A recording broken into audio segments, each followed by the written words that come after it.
देखिए 11वीं में आज से हम लोग शुरू करने जा रहे हैं, ठीक है। 11वीं के क्लास में आप कॉमर्स पढ़ने आए हैं तो आपका ये पहला क्लास होगा, ठीक है। शुरुआत में बहुत सारे बात ऐसे हैं जो आपको ध्यान में रखना जरूरी है। कॉमर्स में कुछ है नहीं, कुछ नहीं है, एकदम इजी है। और कॉमर्स से ज़्यादा भारी भी कुछ नहीं है अगर आप समझिए तो, ठीक है। अगर आप रेगुलर क्लास करते हैं और ध्यान देते हैं, हर टॉपिक को यदि आप समझ लेते हैं तो फिर कॉमर्स से हल्का कुछ नहीं है। इसमें रटना कुछ नहीं है, सिर्फ समझना है, ठीक है। देखिए सबसे शुरुआत में हम ये बताते हैं कि क्रिया क्या होता है। तो आप अपने जीवन काल में देखते हैं कि मनुष्य जब सुबह सो के उठता है और रात में जब सोता है तो सोने समय तक दिन भर में बहुत सारे काम करते हैं। सब क्रिया है, खाना पीना, उठना, जागना, सोना। लेकिन कॉमर्शियल भाषा में यदि अगर देखें तो इसमें ये होना चाहिए कि इसमें रुपया पैसा का लेन देन वाली बात होना चाहिए। खाने पीने में तो कोई ऐसा नहीं है ना। तो क्रिया दो प्रकार के हम लोग समझते हैं। इसमें क्रिया दो प्रकार के, एक आर्थिक क्रिया और एक अनार्थिक क्रिया, ठीक है, जिसमें रुपया पैसा का लेन देन होता है, ठीक है। तो आर्थिक क्रिया क्या होता है उस पर समझिए। वैसी क्रिया जिसमें हम लोग धन या लाभ कमाने के उद्देश्य से काम करते हैं। धन या लाभ कमाने के उद्देश्य से काम करते हैं, वह क्या कहलाता है? आर्थिक क्रिया कहलाता है, बशर्ते वह वैधानिक कार्य हो, लीगल वर्क हो, अनलीगल वर्क नहीं हो। अब हम कहेंगे कि सर चोरी डकैती भी लोग करता है फायदे कमाने के लिए, लाभे कमाने के लिए, तो क्या वो उसका आर्थिक क्रिया में रखा जाएगा? नहीं, वो अनलीगल वर्क है, लीगल वर्क नहीं है। तो पैसा कमाने के लिए, धन कमाने के लिए हम जो भी काम करते हैं वो क्या कहलाता है? आर्थिक क्रिया कहलाता है, ठीक है। तो ये आर्थिक क्रिया को 3 भागों में बांटा गया। कितने भागों में बांटा गया? एक हो गया आपका व्यवसाय, एक होता है पेशा और एक होता है रोजगार। धन या लाभ कमाने के 3 साधन हैं, एक व्यवसाय है, एक पेशा है और एक रोजगार है, ठीक है। अब व्यवसाय किसको कहते हैं? व्यवसाय किसको कहते हैं? तो देखिए व्यवसाय वैसी आर्थिक क्रिया है, व्यवसाय वैसी आर्थिक क्रिया है जिसमें एक व्यक्ति विशेष अपना धन लगाकर लाभ कमाने के उद्देश्य, यानी धन लगाकर मतलब अपना पूंजी लगाकर या तो वस्तु का लेन देन करता हो या फिर सेवा का लेन देन करता हो और उसके बदले में वो धन कमाता है, तो वो उसका व्यवसाय कहलाता है। या तो वो वस्तु का लेन देन करता हो या फिर सेवा का लेन देन करता हो। जैसे कि आप मार्केट में जाते हैं तो बहुत सारा बिजनेस देखते हैं।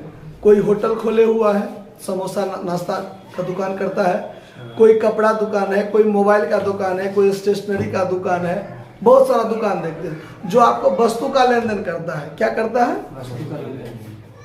आपको वस्तु देता है और आपसे पैसा लेता है, वो उसका व्यवसाय है, बिजनेस है, ठीक है, जिसमें वो वस्तु का लेन देन करता है। किसका लेन देन करता है?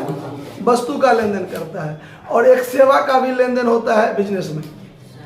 अब सेवा में कैसा?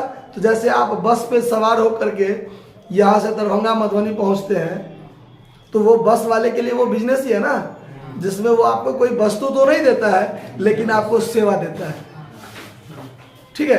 तो वस्तु या सेवा का लेन देन करता है और अपना पूंजी लगाकर करता है, तो वो क्या कहलाता है? व्यवसाय कहलाता है। समझ में आ रहा है बात? दूसरा होता है पेशा। दूसरा क्या होता है? पेशा होता है। तो पेशा क्या है? प्रोफेशन वैसी आर्थिक क्रिया होती है जिसमें एक व्यक्ति कोई विशेष ज्ञान अर्जित करके, विशेष ज्ञान प्राप्त करके, एक विशेष ज्ञान का जो डिग्री होता है वो डिग्री प्राप्त करके और उस ज्ञान का सुझाव परामर्श देता है और उसके बदले में वो पैसा कमाता है, वो पेशा कहलाता है। जैसे डॉक्टर, इंजीनियर, वकील, चार्टर अकाउंटेंट सब होता है ना, तो ये सब क्या कहलाता है? पेशा कहलाता है। अब देखिए, एक डॉक्टर के पास डॉक्टरी का ज्ञान है तब ना उसके पास कोई पहुंचता है इलाज कराने। वह कोई वस्तु नहीं देता है, वो आपको सुझाव देता है। ऐसे हाथ पकड़ा, अच्छा ठीक है आपको फला बीमारी है, फला दवा खाइए आप ठीक हो जाइएगा, है ना। वो दवा नहीं देता है, वो सुझाव देता है आपको, फला दवा खाइए आप ठीक हो जाइएगा, नहीं खाइएगा तो नहीं ठीक, है ना। वकील क्या करता है? कुछ वस्तु देता है। आप किसी केस में फंस गए, आपको कहेगा आप पैसे ऐसे काम कीजिए, फला सबूत लाइए, ये कीजिए वो कीजिए, आप केस जीत जाइएगा, नहीं कीजिएगा हार जाइएगा, है ना। तो वो क्या करता है? वैसे प्रोफेशन में क्या होता है, एक विशेष व्यक्ति विशेष ज्ञान प्राप्त करके उस ज्ञान का सुझाव परामर्श दे करके उसके बदले में धन कमाता है। तो ये धन कमाना उसका क्या कहलाता है? पेशा कहलाता है। आया बात समझ में? और एक होता है रोजगार। रोजगार में क्या होता है? एक व्यक्ति किसी मालिक के लिए, यानी अपने मालिक के लिए वो काम करता है, अपने लिए काम, अपने मालिक के लिए काम करता है, अपने नियोक्ता के लिए काम करता है, जो उसको काम करने के लिए क्या किया है? नियुक्त किया है, और अपने मालिक के लिए काम करता है और उसके बदले में उसको क्या मिलता है? पैसा मिलता है, धन मिलता है। तो वह उसका क्या कहलाता है? रोजगार कहलाता है। आया बात समझ में? अब हम लोगों को 11वीं में जो पढ़ना है, मेन बिजनेस के बारे में फिलहाल पढ़ना है। तो व्यवसाय के बारे में तो समझ गए हैं कि एक व्यक्ति अपना पूंजी लगाकर वस्तु या सेवा का लेन देन करके धन कमाता है, वह उसका व्यवसाय कहलाता है। तो व्यवसाय 3 प्रकार के होते हैं। व्यवसाय कितने प्रकार के? 3 प्रकार के। कौन कौन? एक होता है एकांकी व्यवसाय, एक होता है साझेदारी व्यवसाय, और एक होता है कंपनी व्यवसाय। ठीक है। एकांकी व्यवसाय क्या होता है उस पर ध्यान दीजिए। इसका इंग्लिश क्या होता है? Unit business. ठीक है, यानी हमारा इकाई, हमारा अकेला मालिक है हम। ठीक है। तो एक अकेला व्यक्ति जब अपना पूंजी लगाकर अपना व्यवसाय करता है, अपना धन लगाकर व्यक्तिगत रूप से, उसका व्यक्तिगत बिजनेस है, उसमें किसी दूसरे का कोई हिस्सेदारी नहीं है। जो लाभ कमाएगा अकेले लेगा, जो भी हानि होगा अकेले भरपाई करेगा, तो वो उसका एकांकी बिजनेस कहलाता है। उसका सिंगल बिजनेस है, उसका अपना। जैसे किराना दुकान। हाँ, जैसे गांव घर में आप बहुत सारा दुकान देखते हैं, कोई किराना दुकान किए हुआ है, तो वो उसका क्या है? एकांकी है। जो भी लाभ हानि होगा अकेले लेगा। मेडिकल शॉप, तो ये सब पार्टनरशिप में भी हो सकता है, लेकिन अगर अकेला मालिक है तो एकांकी व्यवसाय। 2 या 2 से अधिक आदमी मिलके एक साथ पूंजी लगाकर काम करते हैं तो साझेदारी व्यवसाय। जब व्यक्तियों की संख्या असीमित हो जाता है तो कंपनी पर हम लोग चलेंगे, जब हम लोग 12वीं में चलेंगे। अभी उस पर चर्चा करके कोई फायदा नहीं होने वाला है। ठीक है, अभी हम लोग एकांकी व्यवसाय के बारे में पढ़ेंगे। 11वीं में जनरली एकांकी व्यवसाय ही है आपका। ठीक है। तो एकांकी व्यवसाय क्या होता है? जब एक अकेला व्यक्ति अपना पूंजी लगाकर धन कमाने के उद्देश्य से अपना काम करते हैं, तो वो उसका अकेला का एकांकी व्यवसाय कहलाता है। किस्सा समझ में आ रहा है? कोई दिक्कत? एकांकी व्यवसाय क्लियर है? अब चलिए, अब यहां पर अगला टॉपिक आता है कि बिजनेस के कितने चरण होते हैं, स्टेप। जैसे आदमी चलता है तो 2 पैर चाहिए ना चलने के लिए, बैलेंस बनाने के लिए, वैसे ही व्यवसाय चलने के भी 2 चरण होते हैं। एक होता है इंडस्ट्रीज, उद्योग, ठीक है, और एक होता है कॉमर्स, वाणिज्य। एक उद्योग और एक वाणिज्य। उद्योग में क्या होता है वो समझिए। उद्योग व्यवसाय का वह अंग है, ये सब आपके थ्योरी में लिखा हुआ है। ठीक है। उद्योग व्यवसाय का वह अंग है जिसके अंतर्गत कच्चे सामानों को पक्के सामानों में परिवर्तन किया जाता है, कन्वर्ट किया जाता है। आपके घर में, हर घर में एक फैक्ट्री है, आपका किचन है ना। किचन में कच्चा दाल चावल फला चिला सब कुछ रहता है ना। उसको जब हम लोग तैयार करते हैं तब ना आराम से खाते हैं कि चावल मुंह में डाल देते हैं, पानी डाल देते हैं, गैस पर जाकर बैठ जाते हैं। ऐसा नहीं ना होता है। अब मुंह से सीटी निकलेगा तो कहिएगा भात बन गया, ऐसा होगा? नहीं होगा।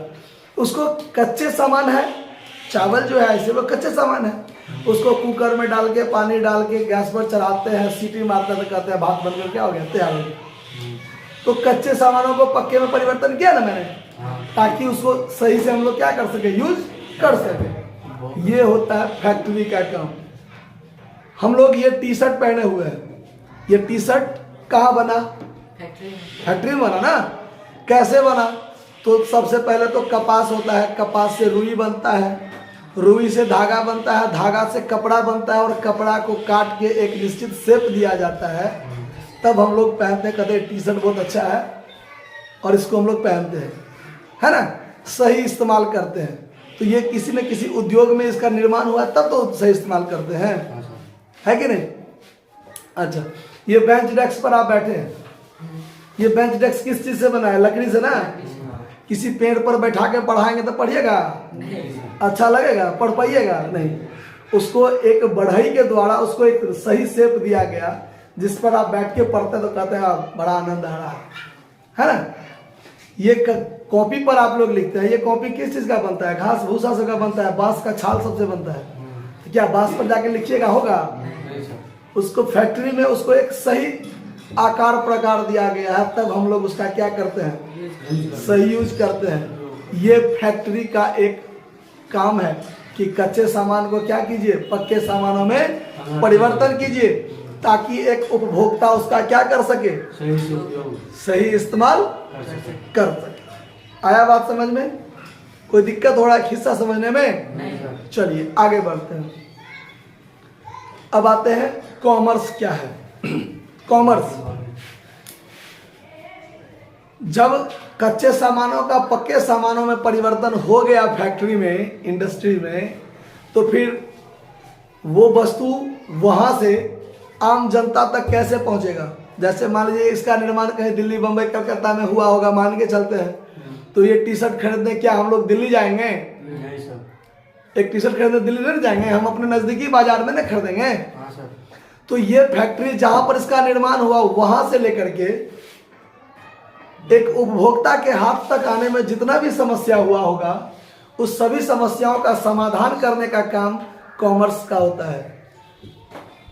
अकाउंटिंग सिस्टम में यही होता है ना कि कहाँ माल आया, कैसे आया, कितना बनने में खर्चा हुआ, कितना उसको ढुलाई में लगा, कितना पैकिंग में लगा, कितना सेलिंग में लगा, डिस्ट्रीब्यूशन में लगा, बहुत सारे खर्च होते हैं। अभी तो आपका शुरुआत है, देखिएगा कितना आइटम है, बहुत सारा आइटम है ना। तो बहुत सारे पहलुओं पर ध्यान दिया जाता है, बहुत सारे खर्चे होते हैं, बहुत सारा आमदनी होता है। सभी बातों का देख रेख करना ये कॉमर्स का काम होता है।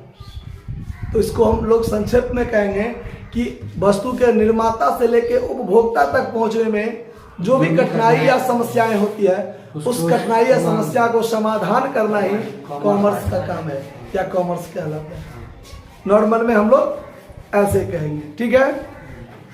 अब चलिए, अब अगला टॉपिक पर हम लोग चलते हैं कि व्यवसाय का शुरुआत कब से हुआ। मैंने उस दिन बताया भी था, सचिन अकेले थे, आज आप लोग सब हैं। व्यवसाय का शुरुआत कब हुआ, इसका कोई सीमित समय है, मतलब लिमिट है कि कब शुरू हुआ है? कोई कह सकता है? नहीं कह सकता। इतना कह सकते हैं, जब से आदमी है और आदमी को ज्ञान है कि हमें फलाने चीज की आवश्यकता है, और जितना चीज का आपके पास जरूरत है, हर चीज आप खुद निर्माण कर लीजिएगा, बना लीजिएगा, ऐसा संभव है? नहीं सर, संभव नहीं है। तो जब से मनुष्य की आवश्यकताएं हैं और आवश्यकताओं को पूर्ति करने के लिए लेन देन शुरू हुआ, प्राचीन काल में कब हुआ इसका कोई निर्धारण नहीं है, कब से हुआ, ठीक है। तो लेन देन जब से शुरू हुआ व्यवसाय आदमियों के बीच में, तब से हम कह सकते हैं कि व्यवसाय चलता है। आदिवासी के समय से। बहुत पुराने समय से।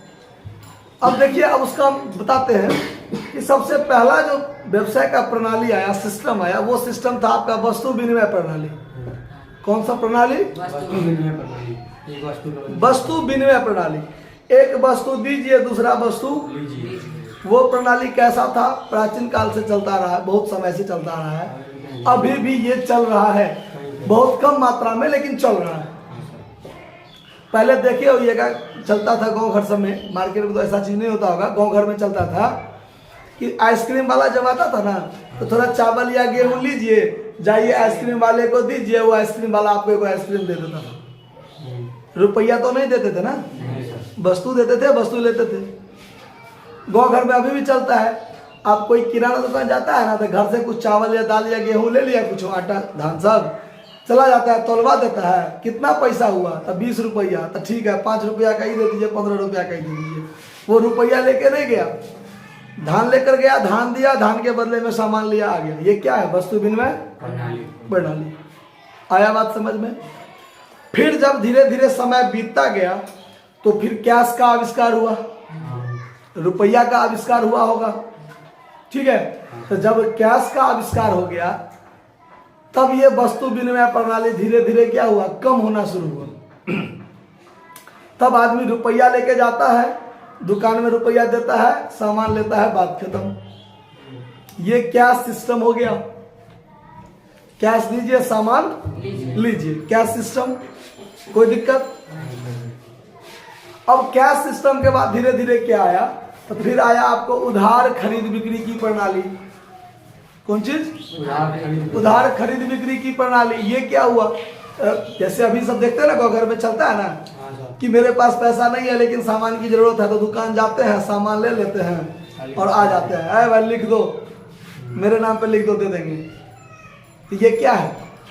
उधार बिक्री प्रणाली। समझ में आ रहा है? दिक्कत होगा तो बोलिएगा, ठीक है।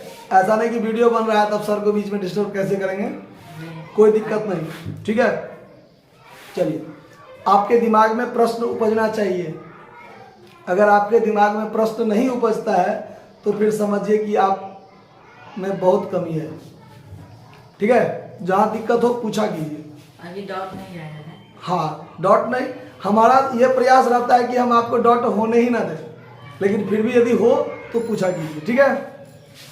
चलिए, तो कैश सिस्टम आया। जब कैश का आविष्कार हुआ तो, है ना, कैश दीजिए, पैसा सामान लीजिए, बात खत्म। आप भी अपने घर, हम भी अपने घर। फिर हुआ उधार क्रय विक्रय की प्रणाली। उधार क्रय विक्रय की प्रणाली। ये पैसा नहीं है तो चलो उधारी सामान ले लो, बाद में पैसा दे देंगे। अब जब उधार क्रय विक्रय की में वृद्धि हो गया, खरीदने बेचने वालों के संख्या में, मान लीजिए हम एक दुकान करते हैं और भर दिन में 100 कस्टमर आ गया, किसी को 10 का उधारी दिए, किसी को 50 का उधारी दिए, किसी को 100 का उधारी दिए, कितना याद रख पाएंगे इसमें? इसलिए अकाउंटिंग से। हाँ, जब इसमें याद रखने की कैपेसिटी अनलिमिटेड हो गया, हम याद नहीं रख पाएंगे उतने आदमियों को कि किसको कितना उधारी दिए, तब आया लिखने की प्रणाली। लेखा प्रणाली। तब लेखा प्रणाली का क्या हुआ? शुरुआत हुआ, ठीक है। तो सबसे लेखांकन का आविष्कार वो भी नहीं कहा जा सकता है। लिखना कब से शुरू हुआ, कौन कहेगा, है कि नहीं। वास्तविकता पर चलेंगे हम लोग, जो चल रहा अभी फिलहाल उस पर भी बताएंगे। तो जब आदमी की संख्या, उधार खरीद बिक्री करने वालों की संख्या ज्यादा हो गया, याद रख पाना असंभव हो गया, तब आया लिखने की प्रणाली। तो लिखने की जो पहली प्रणाली आया वो इकहरी लेखा प्रणाली आया, सिंगल एंट्री सिस्टम। मतलब किसी भी लेन देन को हम एक बार लिख लेते हैं, बस हो गया। अब कैसे? तो ये अपूर्ण लेखा प्रणाली है। ये जो सिंगल एंट्री सिस्टम है उससे उस हाँ ना, अब नहीं चल रहा है, वो सब बंद हो गया। गांव घर में तो वही चलता है, लेकिन व्यवसाय का जो वास्तविकता प्रणाली है वो डबल एंट्री सिस्टम पर चल रहा है। गांव घर में तो सिंगल एंट्री सिस्टम ही रह गया है अभी तक भी, ठीक है। तो सिंगल एंट्री सिस्टम में ये जानकारी नहीं दे सकता है कि हमको कितना वास्तविक लाभ या घाटा हुआ, इसीलिए सिंगल एंट्री सिस्टम को अपूर्ण लेखा प्रणाली कहा जाता है। सिंगल एंट्री सिस्टम में क्या होता है कि हम सिर्फ देनदार और लेनदार का खाता खोलते हैं। हम आपको उधारी दिए तो आप ही ठो का नाम लिखेंगे, उधारी दिए तो ही नाम लिखेंगे, आपको नगद बेचे तो आपका नाम, लेकिन फायदा तो नगद बेचे उसमें भी था ना, अब वो हम लिखे नहीं तो कहाँ से बता पाएंगे कि हमको कितना फायदा या घाटा हुआ। तो अपूर्ण लेखा प्रणाली कहा गया है इस सिंगल एंट्री सिस्टम को। सिंगल एंट्री सिस्टम से आप ये जानकारी नहीं इकट्ठा कर पाइएगा कि कितना फायदा हुआ या कितना नुकसान हुआ। आ रहा है बात समझ में? अब आगे समझिए। तो सिंगल एंट्री सिस्टम में यही था कि सिर्फ देनदार और लेनदार का खाता, बाकी भर दिन में हम मकान का किराया दिए, भाड़ा में खर्चा हुआ, माल को ढुलाई में भेजने में बहुत सारे खर्चे होते हैं, उस सबको ध्यान नहीं दे रहा। भाई खर्चा तो हुई है ना, लेखा तो उसका भी रखना पड़ेगा ना। तो अगर हम संपूर्ण लेखा नहीं रखेंगे तो संपूर्ण फायदा का ज्ञान कहाँ से होगा? आ रहा है बात समझ में? देखिए सिंगल एंट्री सिस्टम तक समझ लिए कि सिंगल एंट्री सिस्टम अपूर्ण लेखा है, इसमें सिर्फ देनदार और लेनदार का खाता खुलता है और किसी चीज का खाता इसमें नहीं खुलता है। इसीलिए संपूर्ण लेखा प्रणाली अगर नहीं अपनाया गया तो संपूर्ण लाभ या हानि की जानकारी नहीं हो पाएगा। ठीक है, अब चलिए, अब आगे हम लोग चलते हैं डबल एंट्री सिस्टम। कौन चीज? डबल एंट्री सिस्टम, दोहरी लेखा प्रणाली। दोहरी लेखा प्रणाली, ये दोहरी लेखा प्रणाली क्या है? हर एक ट्रांजैक्शन को 2 बार लिखना है। हर एक ट्रांजैक्शन को, अगर 1 रुपया से लेकर के 1 करोड़ रुपया कभी 10 करोड़ रुपया तक की जितना रुपया तक का ट्रांजैक्शन होगा 2 बार लिखना है। हर लेन देन के 2 पहलू बन जाते हैं, वो दोनों पहलू को आपको लिखना है। तो डबल एंट्री सिस्टम का जो शुरुआत हुआ वह 1494 ईस्वी में हुआ। कब हुआ? 1494। लेखांकन प्रणाली का जो आधार है, बेस है, यही दोहरी लेखा प्रणाली है। और जब से दोहरी लेखा प्रणाली, हाँ, जब से दोहरी लेखा प्रणाली आया है तभी से अकाउंटिंग सिस्टम मजबूत हुआ है और उसका एक आधार बना है जिसको सब पालन कर रहे हैं, पूरा विश्व पालन कर रहा है। और उसका आविष्कार कौन किया था? सब बता रहे हैं। 1494 ईस्वी में दोहरी लेखा प्रणाली के जो जनक थे वो थे फ्रा लुकास पेसियोली। कौन? फ्रा लुकास पेसियोली। ठीक है, वैसे फ्रा नहीं भी कितना नहीं कहता है, लुकास पेसियोली कहता है। ठीक है, दोहरी लेखा प्रणाली के जनक कौन थे? फ्रा लुकास पेसियोली। ये इटली देश के रहने वाले थे। कहाँ के? इटली देश के वेनिस शहर का रहने वाला था। कहाँ का रहने वाला था? वेनिस शहर का, जो इटली देश में पड़ता है, वहाँ के रहने वाले थे। उन्होंने दोहरी लेखा प्रणाली के निर्माण किया था जो 1494 ईस्वी में हुआ था। ठीक है, और तब से लेकर लगभग 500 साल से ऊपर हो गया और आज तक इसमें कोई गलती नहीं महसूस हुआ है। ठीक है, इसीलिए ये माना जा रहा है कि ये एक ऐसा सिस्टम है जिस पर पूरा कॉमर्शियल सिस्टम टिका हुआ है और पूरा विश्व इस नियम को क्या करता है? पालन करता है। आ रहा बात समझ में? तो दोहरी लेखा प्रणाली कहता है कि आपने दिन भर में जितना भी ट्रांजैक्शन किया हो, चाहे वो 1 रुपया का हो, चाहे जितना रुपया का हो, नगद हो या उधारी हो, देनदार से संबंधित, लेनदार से संबंधित या किसी भी खर्चा घाटा से संबंधित हो, किसी भी वस्तु से संबंधित हो, हर ट्रांजैक्शन को लिखिए और उसको 2 बार में लिखिए। एक डेबिट करके लिखिए और एक क्रेडिट करके लिखिए। हर ट्रांजैक्शन को 2 बार लिखा जाता है, एक डेबिट करके लिखा जाता है और एक क्रेडिट करके लिखा जाता है। क्यों? क्योंकि हर ट्रांजैक्शन के 2 पहलू बनेंगे।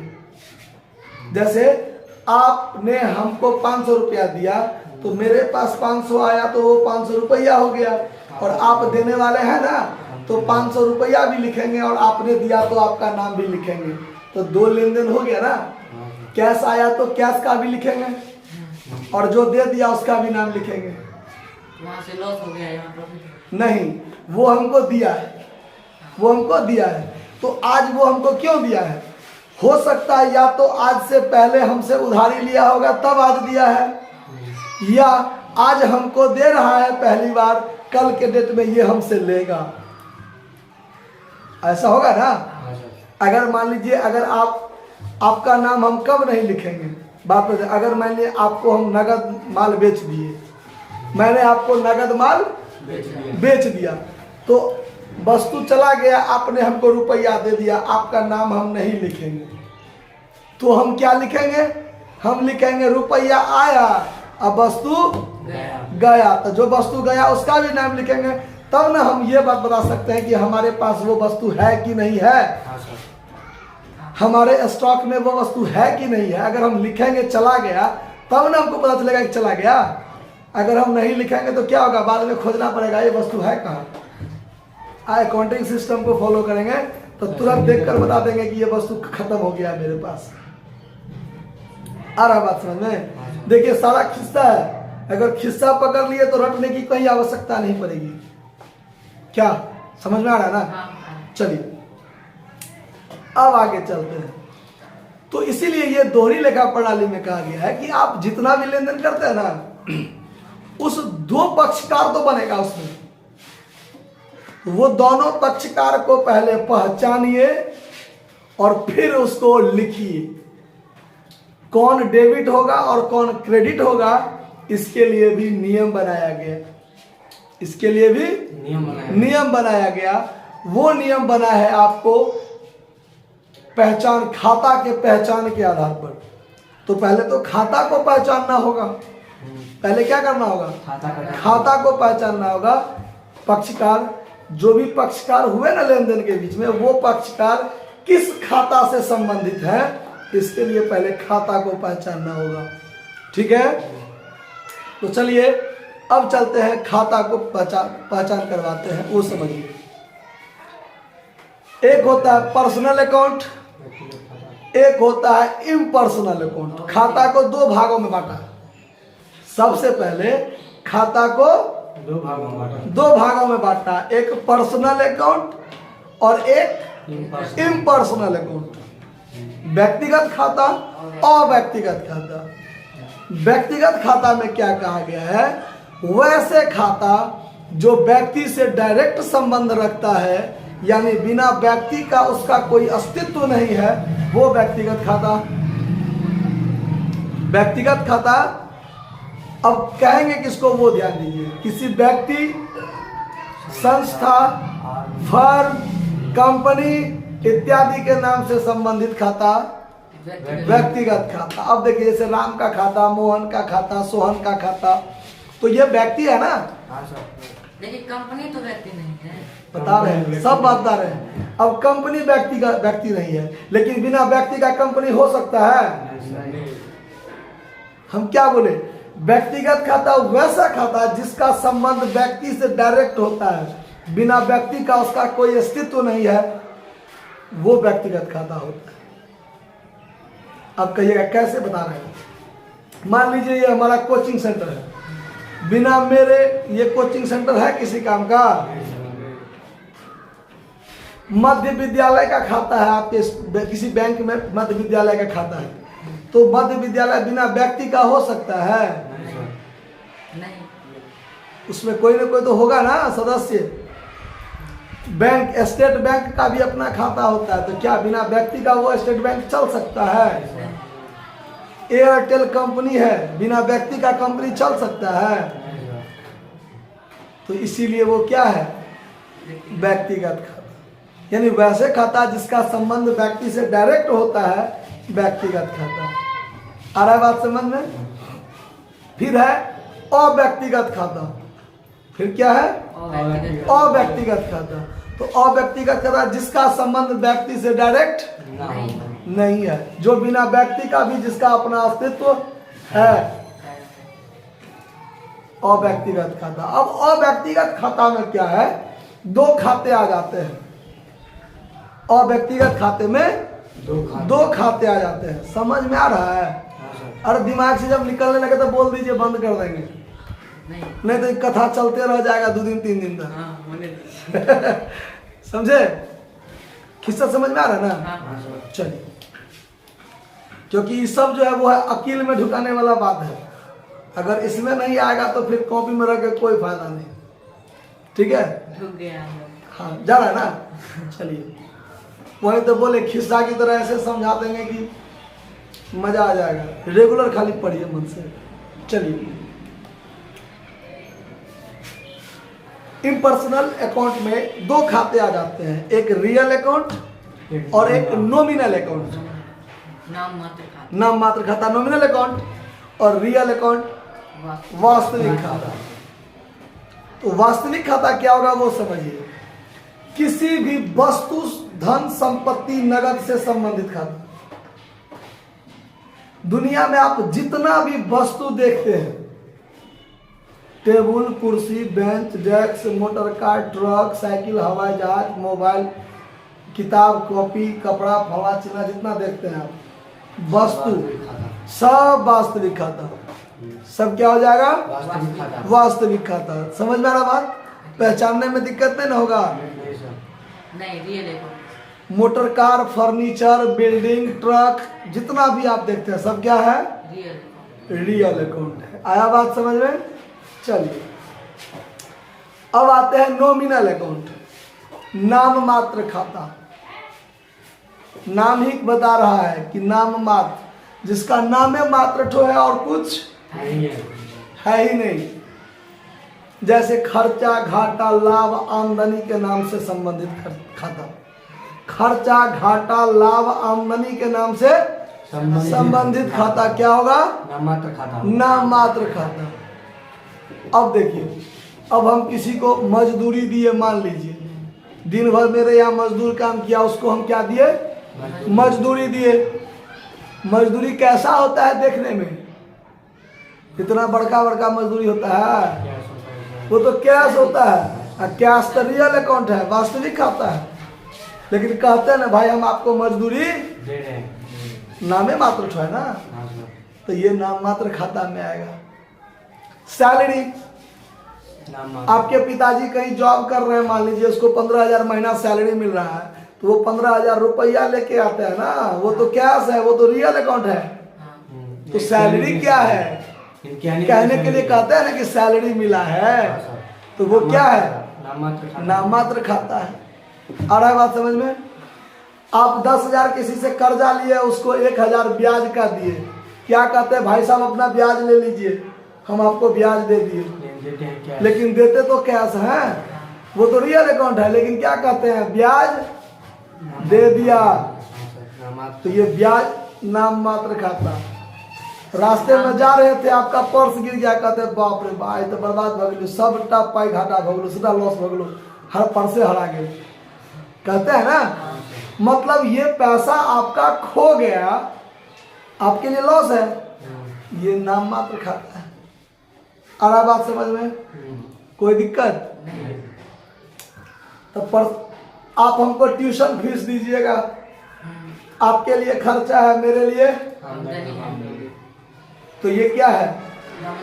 नॉमिनल अकाउंट है। ट्यूशन फीस कैसा होता है? एकदम बड़का बड़का बोरा में भर के लाते हैं, सबसे बड़का बड़का चीज है, कैश होता है। वो कैश है, वो तो रियल अकाउंट है ना। आपका ट्यूशन फीस क्या हुआ? आपके लिए भी नॉमिनल अकाउंट, मेरे लिए भी। खाता पहचानने में कोई दिक्कत होगा आप? है ना? मेरे विचार से इतना ही बात आज रहने देते हैं, ठीक है? रहने देते हैं। धन्यवाद।